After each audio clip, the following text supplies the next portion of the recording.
Hey everyone, welcome back to the YouTube channel for OCD Recovery. Today, I just want to come on here again and reiterate a topic that I talk about all the time.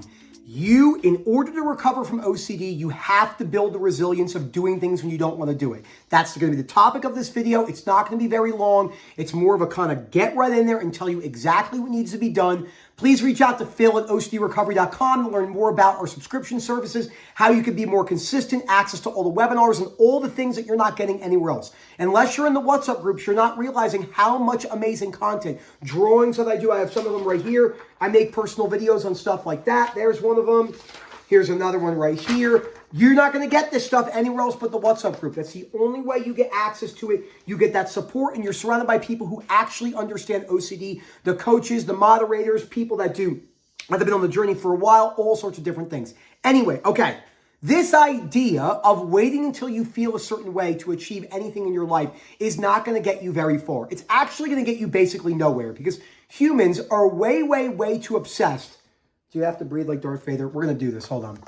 We're going to go like this because Daisy is in one of her Darth Vader moods where she likes to breathe really loudly. So I'm going to walk and talk. Okay. So if you think you're going to go through OCD and anxiety recovery and you're going to be motivated to do anything, you're not. You're never going to feel motivated at all to do the things that you have to do, especially in the beginning. Actually, that's not true because for someone like myself who loves fitness, who loves going to the gym, I'm telling you this right now, 95% of the time, once I get to the gym, I have a great time. But when my alarm goes off very early, because I do tend to wake up earlier than most people, 3:30, 4 in the morning, when my alarm goes off, when I was still up watching Netflix, one of these new Mafia shows that just came out, which is amazing, Mafia's Ties Are Most Wanted. When I was watching that at 10 o'clock at night, knowing I have to get up at 3:30, when my alarm goes off, that is not an easy task. It goes off, but it's a habit, but it's still very difficult. And the same thing is true with getting back to work, doing the things. The amount of people who will not recover from OCD because they believe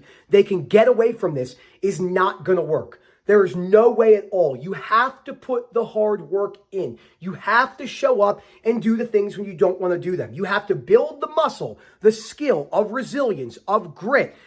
I'm telling you, there is way too many books on motivation and inspiration. Motivation and inspiration has a place, but it is primarily way over talked about to have some sort of extreme importance in life. No, it's not. The best athletes, the best businessmen and businesswomen, the parents that have the most kids. And you think when you have 6 kids and your husband, you're a stay-at-home mom, and your husband is the CEO of a business and he can't really help that much, but he takes care of all the finances. You think you're going to be motivated to handle all that? You're not.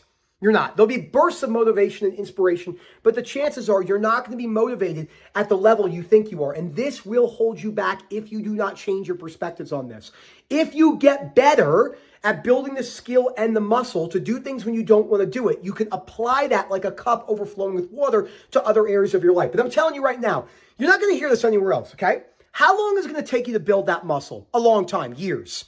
Not weeks, not months, years. When you do build the muscle, like me waking up in the morning example, does everything just become easier? No, there's actually no difference for the most part in the difficulties of doing things. How do I know this? Because I work with professional athletes, D1 athletes, and they all tell me, are you motivated to go to practice to swim in the pool if you're a water polo person at 4:30 in the morning? No. But the person could be an Olympic qualifier. I mean, it's complete nonsense. We don't even need any books on motivation and inspiration because it doesn't apply to 99.9% of the things that have to get done in your life. When you look at the best hikers of all times, mountaineers, people that do the 8,000 meter peaks, there's 14 of them. Oh, yeah, I was really motivated to get up and hike K2 after I watched an article or a video of 5 people that died this season 1 week ago. No, there's bursts of motivation and inspiration, but your grit and your persistence is going to push you through. And I'm telling you right now, again, it's going to take you a lot longer to develop that skill than you think. A lot longer, like years. Even when you develop it, it's still going to be hard. You're not going to hear this in the book because it doesn't sell well. It doesn't need to be a 50-minute video. It needs to be a 5-minute video where you tell someone this in spurts a couple times a month and they go on their way, and most people have a hard time achieving it because they're reading all this stuff, watching all this nonsense on podcasts, I almost never hear anything on a podcast. The largest, I can name the five of them, the largest podcast on earth right now. I don't watch them at all because my life is in the real world. I don't need to watch a 3-hour podcast on how to breathe properly. It's absolute, it's nonsense. It's total nonsense. And you are wasting your life. You are completely wasting your life in that way in many aspects by watching a 4-hour podcast on something that has no applicability to your life whatsoever. Go out there, do the necessary things, work on your own life. Stop watching podcasts. It is literally one of the biggest time stealers and wastes of times in your life. Okay? How do I know this? Because I used to be one of them. When I escaped it, which was very hard to do, I realized I wasted, let's add that up. I wasted years of my life in totality of listening to economic things and political podcasts that all they did was make me angrier, made me more cynical of the world. I mean, like Jim Rohn says, I started my every day with the paper. I love this from, every day I caught up on news and wars and killings and stabbings and gang violence and this and that. And I wonder why my day was angry and bad. There's nothing wrong with being informed to a degree, but you gotta be careful with this stuff. The hard work, the grit doesn't happen in the pages of a book. It happens when you live your life. Phil@ostrecovery.com. Let me know what you think. Hope to hear from you soon. And as always, enjoy the rest of your day.